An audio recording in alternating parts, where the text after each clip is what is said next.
12 Steps to Self-Publish Introduction with Donna Munro. Hi everyone, I'm author Donna Munro.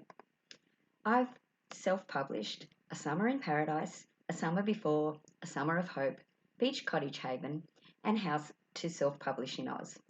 I don't like waffling on about myself, but as an author I know I need to get out of my comfort zone. Maybe if I'd started publishing earlier, there would have been more than 5 titles. I'm over 50 now, but I realise there's still plenty of time left for a successful publishing career. Hopefully there is for you too. I've written much more than that. It began in second class in primary school. I must have been about 7. The Mouse with the Musical Ears. I remember the name because Mum and Dad kept reminding me of this story, so it must have been pretty special. I can't remember the story, but it is special. The Mouse with the Musical Ears. One day there might be a children's book. I guess that's when my love of writing began. English was always my favourite subject, closely followed by PE. I liked my sport. I'm a firm believer that exercise helps the mind, and not doing some form of it, my brain doesn't seem to work as well. Exercise helps the brain, for sure. I wake to yoga at least 5 times a day. Given time, I like to run about 4 kilometres. When I was younger, it would have been more, but I know my 58-year-old body and its niggles, so I do my best. My mantra is, if you don't use it, you lose it. That goes for the writing muscle as much as a physical body. I write most days. If not, I'll be marketing, helping other writers publish their own books by book coaching, design, and then I also have a day job in office management. And I do fit in stuff with my family too. I don't ignore them, except if I'm reading. I was first published in a magazine called Dolphin Encounters, but perhaps there were letters to the editor before that, and I wrote features for newspapers while I was doing work experience at school, and I was also the editor of my college magazine along with others. Soon after, I became editor of the surf lifestyle magazine Wax and Wind. In my 20s, I was forging a writing career. Then, as most writers, life got in the way. I got married and had not only my first son, but a stepson to look after. Excuses and more excuses not to write. But I loved being a mum, but writing still niggled. Then my great auntie bequeathed me a very small amount of money, but it was enough to do a writing course that I dreamed of. Soon I held a writing diploma from the writing school and had the fire in my belly to write more. During that course, I was published in Woman's Day, the Australian Woman's Weekly, She, Take 5, Just Life, and newspapers. Most of these were paid.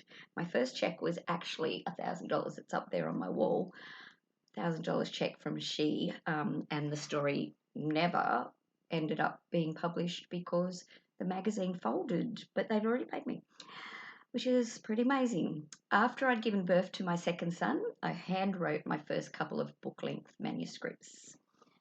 There's one right here that I old school bound, The Fire Within.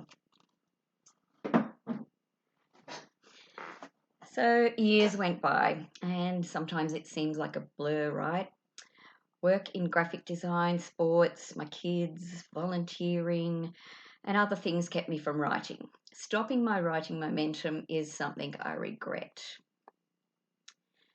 And I know I could have been a lot further along in my writing career if I didn't have that break. Can't turn back time, can we? With another couple of manuscripts filed away, I turned 50. My big dream was to go to Africa, but we didn't have the money. So instead, I pulled out my manuscript, Finding My Tarzan, reread, edited, and reworked it, and decided to self-publish. I wasn't getting any younger, right? Maybe I should have submitted it to publishers or agents because it is a unique story. But seriously, I thought I'd run out of time. In 2017, at age 53, I released The Zanzibar Moon with my very own Tarzan, Kenwa, in the story. I was and still am so proud of that book. I released 2 more in the series and then later rebranded them. Is them there rebranded? I kept notes each time I self-published, and they became How to Self-Publish in Oz.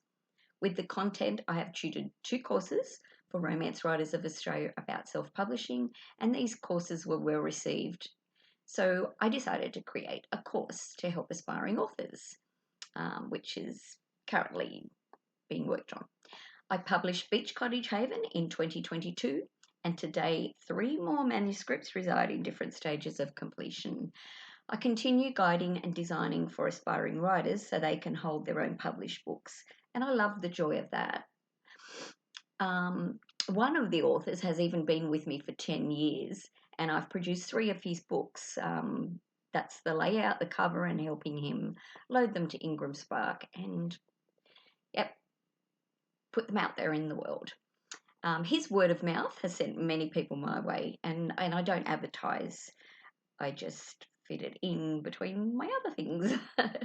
But I like being busy, luckily. So that's my writing and publishing story, but it's not over by a long shot. I know I'll secure a traditional deal soon, and I've got to stay positive and affirm it, right? If you have any questions or want to connect, you'll find me on social media or at donnamunroauthor.com. And of course, my books are available on Amazon and other bookstores. So I hope you enjoyed meeting me on this video, and pop over to my website, check out my newsletter on Substack. Anyway, I hope to see you again soon. Maybe you'll do my self-publishing course when I get it launched. See ya.